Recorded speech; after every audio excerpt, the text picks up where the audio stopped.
Bismillahirrahmanirrahim.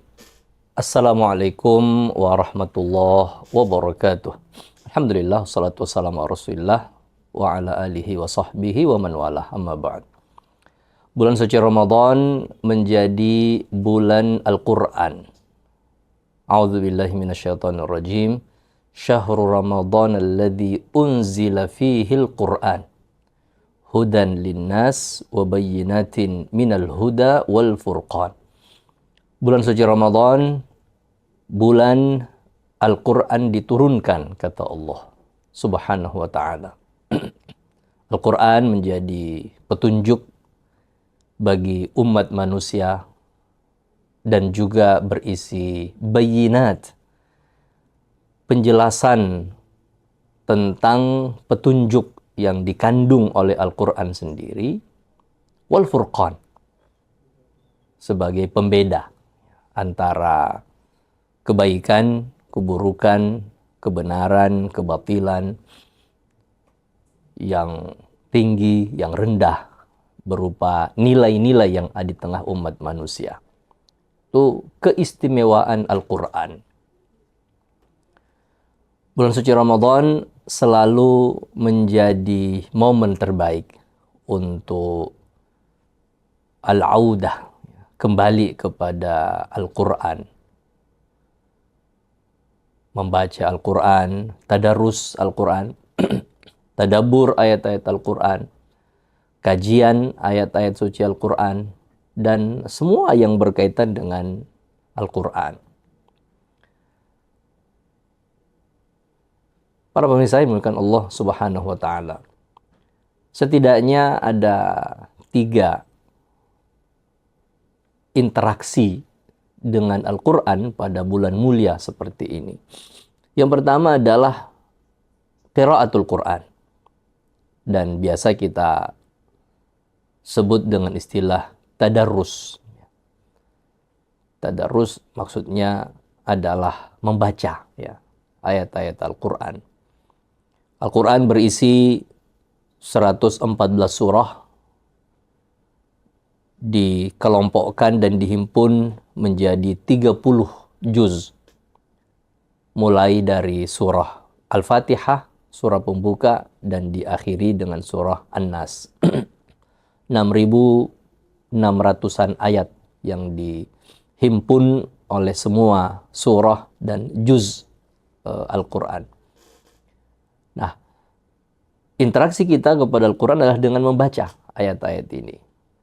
Membaca ayat-ayat suci Al-Quran bisa dibarengi dengan mengetahui arti, makna, atau tidak.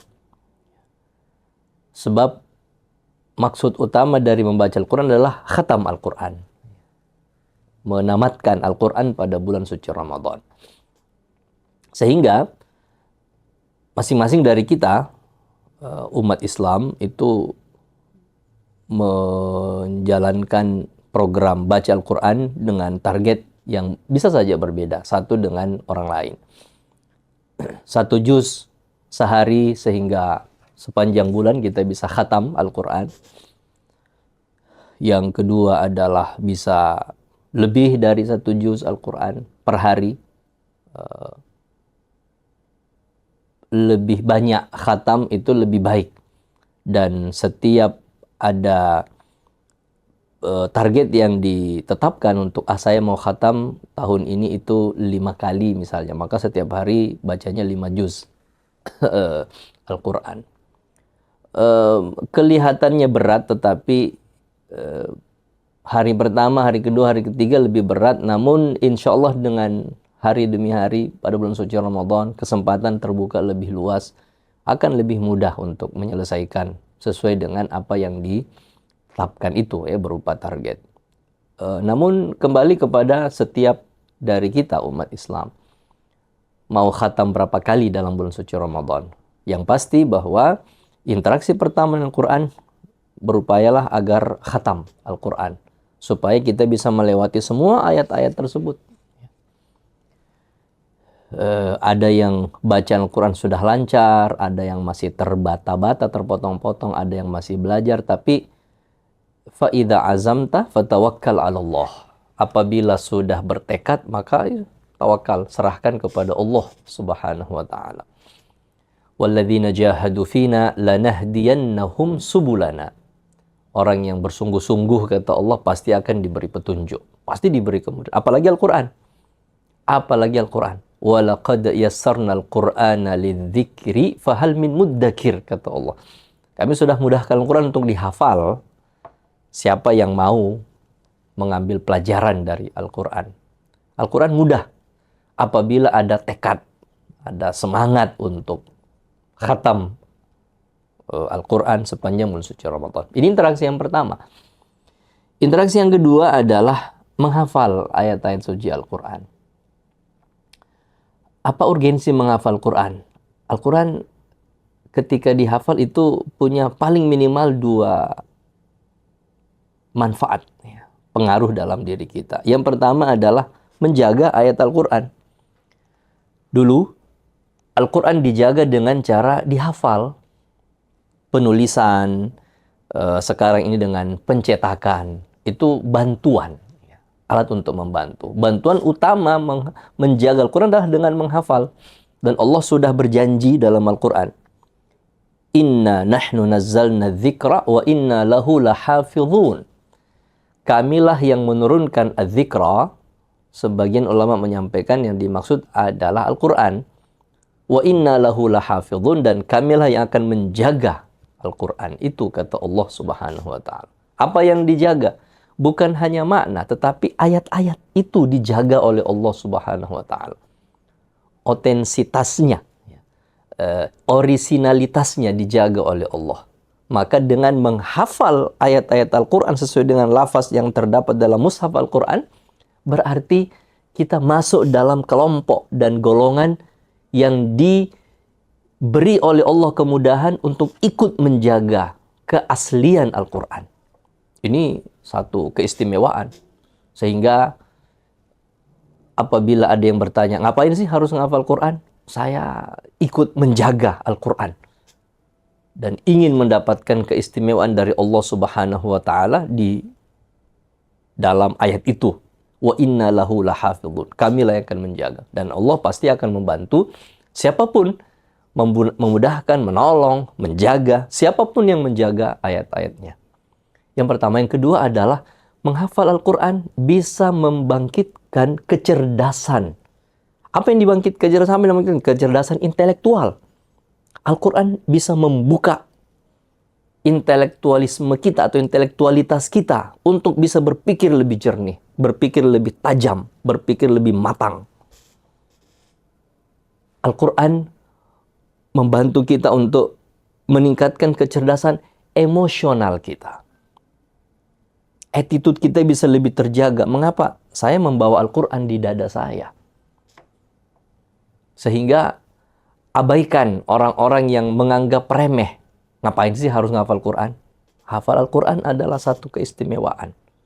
Bisa membantu kita untuk stabilisasi, menstabilkan kondisi kita, kecerdasan emosional kita, kecerdasan intelektual kita, dan kecerdasan religiusitas kita tentu saja akan meningkat dengan hafalan Al-Quran yang ada di dalam diri kita masing-masing. Ini interaksi yang kedua. Interaksi yang ketiga adalah dengan tadabbur ayat-ayat Al-Quran. Belajar ayat-ayat Al-Quran tersebut. Tadabbur berbeda dengan tadarus. Berbeda juga dengan tafsir. Ya, belajar tafsir Al-Quran. Tadabbur adalah berupaya menyerap sebanyak mungkin pelajaran dari ayat Al-Quran yang kita baca.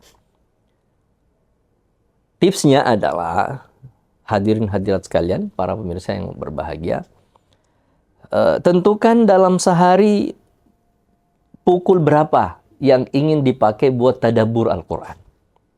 Dalam waktu sehari kita punya 24 jam, waktu malam pasti akan dipakai untuk tidur dan beristirahat. Waktu berpuasa, satu waktu yang bagus untuk tadabbur Al-Quran. Malam juga bagus untuk tadabbur Al-Quran, meskipun tentu saja kondisinya berbeda dengan pada waktu pagi. Saya contoh ingin tadabbur pada pukul 9-10 setiap hari, pada saat kondisi pikiran masih segar, lalu fisik juga masih kuat, awal-awal berpuasa. Kegiatan dan aktivitas juga bisalah diatur, ya. Kecuali yang aktif ada pelayanan publik, ya tentu saja tidak bisa pakai waktu itu, sebab waktu melayani orang itu tidak bisa dipotong, ya, hanya untuk tadabbur Al-Quran. Tapi poinnya adalah pilih waktu tertentu untuk kita. 1 jam cukup. Waktu 1 jam cukup untuk menyerap apa yang kita baca dari ayat Al-Quran itu. Yang kedua adalah tentukan surah apa yang hendak ditadabur, dikaji. Yang saya maksud tidak ikut kajian kepada orang lain, tidak. Tapi diri sendiri. Surah apa? Saya mau surah ini. Pilihlah surah yang menurut masing-masing kita, para pemirsa yang berbahagia, itu bisa khatam dalam sebulan, dalam bulan suci Ramadan. Surah Yusuf, surah Ar-Rahman, barangkali kita sering dengar Ar-Rahman, Allamal Quran, begitu indah kedengaran. Saya ingin tahu nih, apa kandungan surah ini? Surah Ar-Rahman plus surah Al-Waqi'ah. Deketan. Lalu surah sudah ditentukan, waktu sudah ditentukan, surah sudah ditentukan, berwudu sebelum tadabbur. Wudu, ambil mushaf Al-Quran, yang belum bisa berbahasa Arab baik, maka pakai terjemah makna Al-Quran. Quran terjemah, mushaf terjemahan. Pegang, buka, setelah itu baca ayat per ayat. Ar-Rahman.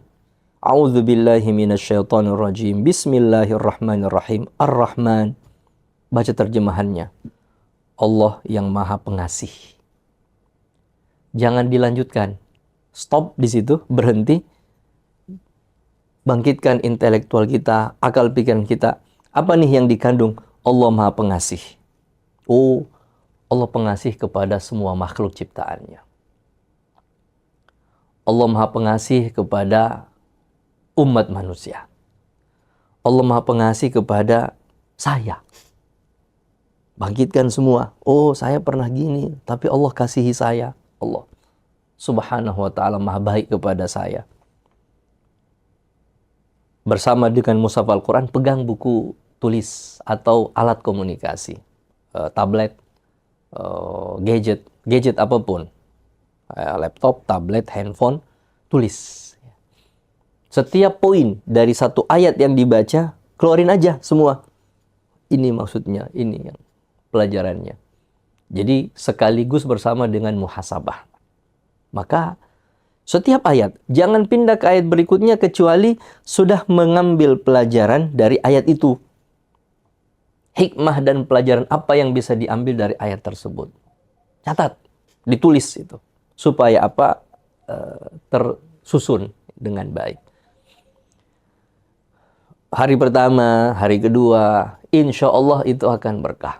Dan jangan lama-lama, sejam atau setengah jam. Cukup waktunya, selesai, tutup. Insya Allah besok. Mungkin hari pertama, hari kedua merasa asyik dengan itu, maka ditambah lagi. Jangan. Cukup 1 jam, kembali besok. Kembali lagi besok. Lebih konsisten. Maka dalam 1 bulan puasa, setelah kita tadabbur, kita bisa lihat catatan atau notes kita itu penuh dengan pelajaran.